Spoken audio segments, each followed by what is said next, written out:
ഈ 2 മാങ്ങ മതി വായിൽ കപ്പലോടാൻ. അപ്പോൾ ഒരു 3 ടേബിൾ സ്പൂൺ കാശ്മീരി മുളക് പൊടിയും 2 ടേബിൾ സ്പൂൺ നല്ല എരിവുള്ള മുളക് പൊടിയും മിക്സ് ചെയ്തെടുത്തതാണ് ഇത്.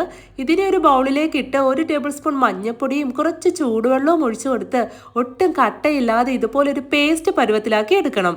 ഇനി കഴുകി വൃത്തിയാക്കി എടുത്ത മാങ്ങ ഇതുപോലെ വലിയ കഷ്ണങ്ങളാക്കി തൊലിയോടുകൂടി കട്ട് ചെയ്ത് അതും ഒന്ന് മാറ്റിവെക്കാം.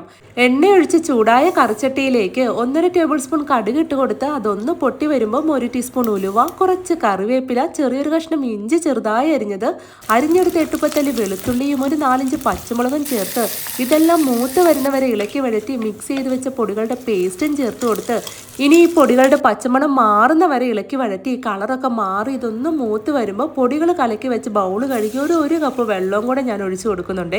ഇനി ഒരു 1/2 ഗ്ലാസ് പുളിവെള്ളവും ഒഴിച്ച് ആവശ്യത്തിന് ഉപ്പും ചേർത്ത് ഇളക്കി യോജിപ്പിച്ച് ഇതൊന്ന് ചെറുതായി തിളച്ച് വരുമ്പോൾ കട്ട് ചെയ്ത് വെച്ച് മാങ്ങയും ഇട്ട് കൊടുത്ത് ഇളക്കി മിക്സ് ചെയ്ത് ചെറുതേയിലിട്ട് തിളപ്പിച്ച് ചാറൊക്കെ കുറുകി എണ്ണയൊക്കെ തെളിഞ്ഞു വരുമ്പോൾ കുറച്ച് ശർക്കര പാനിയും ഒഴിച്ച് 1/2 ടീസ്പൂൺ വീതം കായപ്പൊടിയും ഉലുവാപ്പൊടിയും ചേർത്ത് ഇളക്കി മിക്സ് ചെയ്തെടുത്താൽ വായിൽ കപ്പലോടുന്ന രുചിയിൽ കടുമാങ്ങ കറി റെഡി. കുറച്ച് നാളത്തേക്ക് കേടൊന്നും ആവാത്ത നല്ല അടിപൊളി കറിയാണ്. അപ്പോൾ കയ്യിൽ ഇപ്പം മാങ്ങ ഇല്ലേല് കിട്ടുമ്പോൾ എന്തായാലും ഉണ്ടാക്കി നോക്കണേ. അപ്പോൾ പോകുന്നതിന് മുന്നേ ഈ പേജ് ഒന്ന് ഫോളോ ചെയ്യാനും ലൈക്ക് ചെയ്യാനും മറക്കല്ലേ. അപ്പോൾ ഓക്കെ, ബൈ.